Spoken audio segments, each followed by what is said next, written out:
Hello दोस्तों, स्वागत है आपका अपने YouTube चैनल क्वेश्चन बैंक में।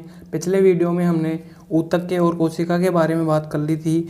आज हम बात करेंगे परिसंचरण तंत्र के बारे में। और फ्रेंड्स, आपको बता दें कि आप जितने भी जो क्वेश्चन है आपके सामने लाए जाते हैं वो सारे इंपॉर्टेंट और सिलेक्टेड होते हैं। अगर आप किसी भी एग्जाम की तैयारी कर रहे हैं जिसमें जनरल साइंस सिलेबस में इंक्लूड है तो यह वीडियो आपके लिए बहुत हेल्पफुल होने वाला है। तो चलिए शुरू करते हैं हम अपने फर्स्ट क्वेश्चन से। फर्स्ट क्वेश्चन है हमारा, ब्लड किस प्रकार का ऊतक है, रक्त किस प्रकार का ऊतक है? तो तरल संयोजी ऊतक है। Option number B correct answer. चलते हैं अगले क्वेश्चन की तरफ। अगला क्वेश्चन है हमारा, ब्लड का पीएच मान कितना होता है? तो 7.4 7.4 पर पीएच मान होता है, पीएच वैल्यू होती है। तो option number B correct answer. चलते हैं अगले क्वेश्चन की तरफ। अगला क्वेश्चन है हमारा, ब्लड का निर्माण कहाँ होता है? तो इसका सही आंसर हो जाएगा red bone marrow, option number A. चलते हैं अगले क्वेश्चन की तरफ। अगला क्वेश्चन है हमारा, ब्लड का निर्माण भ्रूण अवस्था में कहाँ होता है?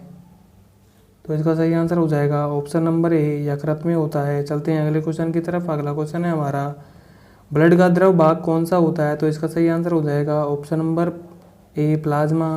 प्लाज्मा ब्लड का 55% भाग होता है प्लाज्मा। और 55% में भी जो 92% 92% है वो होता है जल। और 8% होता है अदर कार्बनिक पदार्थ, अन्य कार्बनिक पदार्थ। तो चलते हैं अगले क्वेश्चन की तरफ। अगला क्वेश्चन है हमारा, ब्लड में प्लाज्मा की मात्रा होती है? तो इसका सही आंसर हो जाएगा 55%, option number A correct answer.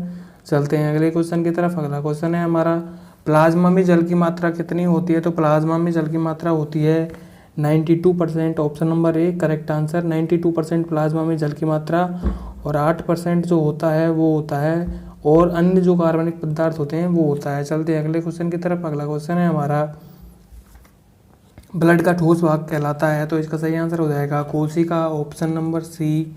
चलते हैं अगले क्वेश्चन की तरफ। अगला क्वेश्चन है हमारा, कोशिका में आरबीसी की मात्रा कितनी होती है? तो इसका सही आंसर हो जाएगा ऑप्शन नंबर ए, 99% है वो आरबीसी होती है। चलते हैं अगले क्वेश्चन की तरफ। अगला क्वेश्चन है हमारा, हीमोग्लोबिन में पाया जाता है? तो इसका सही आंसर हो जाएगा, हीमोग्लोबिन किस में पाया जाता है? तो आरबीसी में हीमोग्लोबिन पाया जाता है, option number B correct answer. चलते हैं अगले क्वेश्चन की तरफ। अगला क्वेश्चन है हमारा, डब्ल्यूबीसी का निर्माण कहाँ होता है? तो इसका भी आंसर हो जाएगा option number A, red bone marrow. चलते हैं अगले क्वेश्चन की तरफ। अस्थि मज्जा, लाल अस्थि मज्जा जो होती है वो। चलते हैं अगले क्वेश्चन की तरफ। अगला क्वेश्चन है हमारा, डब्ल्यूबीसी को कौन से अन्य नाम से जाना जाता है? तो सैनिक कणिका के नाम से जाना जाता है डब्ल्यूबीसी को, option number A correct answer. चलते हैं अगले क्वेश्चन की तरफ। अगला क्वेश्चन है हमारा, डब्ल्यूबीसी का जीवन काल कितना होता है? तो डब्ल्यूबीसी का जीवन काल होता है ऑप्शन नंबर सी, 4 दिन होता है। 4 दिन होता है। चलते हैं अगले क्वेश्चन की तरफ। अगला क्वेश्चन है हमारा, और आपको बता दें फ्रेंड्स कि जो प्रतिरक्षा प्रदान करने वाली जो प्राथमिक कोशिका होती है वो बोलते हैं लिम्फोसाइट को, जो आरबीसी का ही एक प्रकार है।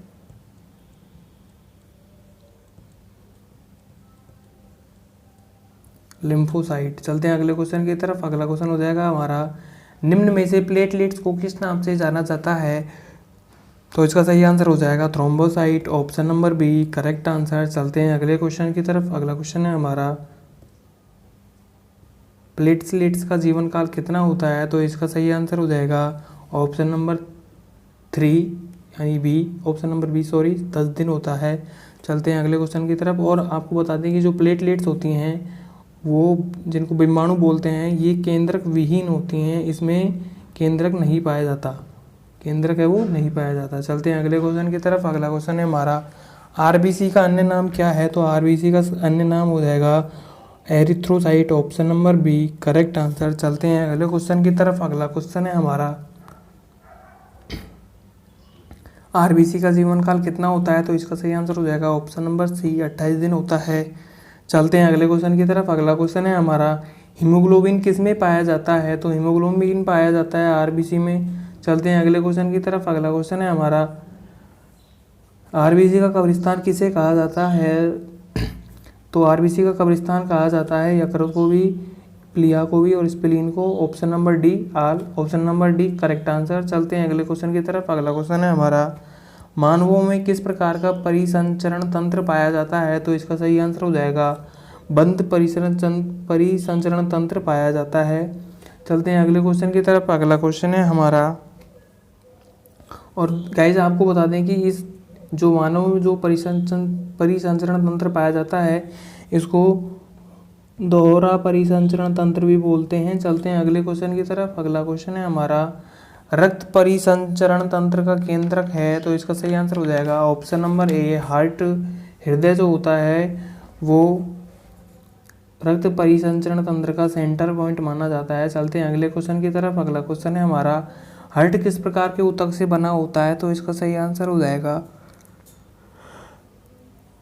पेशी ऊतक से बना होता है। Option number C A correct answer. चलते हैं अगले क्वेश्चन की तरफ। अगला क्वेश्चन है हमारा, बाएं ओर के आलिंद व निलय आपस में किस वॉल्व की सहायता से जुड़े होते हैं? तो इसका सही आंसर हो जाएगा माइट्रल वॉल्व से जुड़े होते हैं। चलते हैं अगले क्वेश्चन की तरफ। अगला क्वेश्चन है हमारा, दाहिनी ओर के निलय व आलिंद किससे जुड़े रहते हैं? तो इसका सही आंसर हो जाएगा एंट्री मोवेंट्रिकुलर वॉल्व, एंट्री मोवेंट्रिकुलर वॉल्व से जुड़े होते हैं। चलते हैं अगले क्वेश्चन की तरफ। अगला क्वेश्चन है हमारा, शरीर से अशुद्ध रक्त को लाया जाता है? तो इसका सही आंसर हो जाएगा दाएं आलिंद में लाया जाता है। Option number B correct answer. चलते हैं अगले क्वेश्चन की तरफ। अगला क्वेश्चन है हमारा, शुद्ध रक्त को हृदय में फैलाया जाता है? तो किसके द्वारा शुद्ध रक्त को है वो हृदय में फैलाया जाता है? इसका आंसर है सही ऑप्शन नंबर सी धमनी। धमनी के द्वारा अशुद्ध रक्त को हृदय में लाया जाता है। तो बॉडी से हृदय तक लाया जाता है वो है धमनियाँ। चलते हैं अगले क्वेश्चन की तरफ। अगला क्वेश्चन है हमारा, शरीर में रक्त का परिसंचरण किसके द्वारा होता है?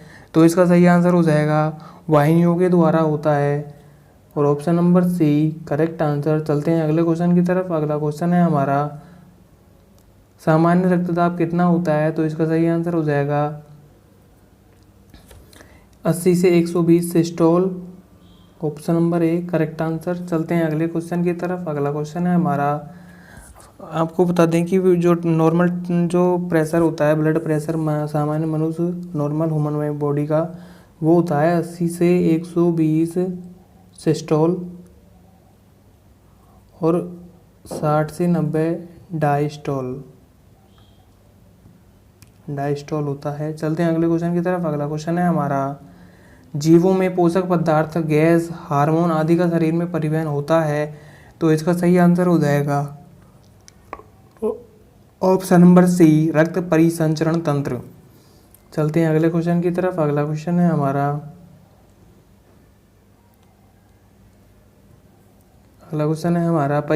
परिसंचरण तंत्र कितने प्रकार का होता है? तो इसका सही आंसर हो जाएगा 2 प्रकार का होता है। एक होता है बंद परिसंचरण तंत्र और एक होता है खुला परिसंचरण तंत्र।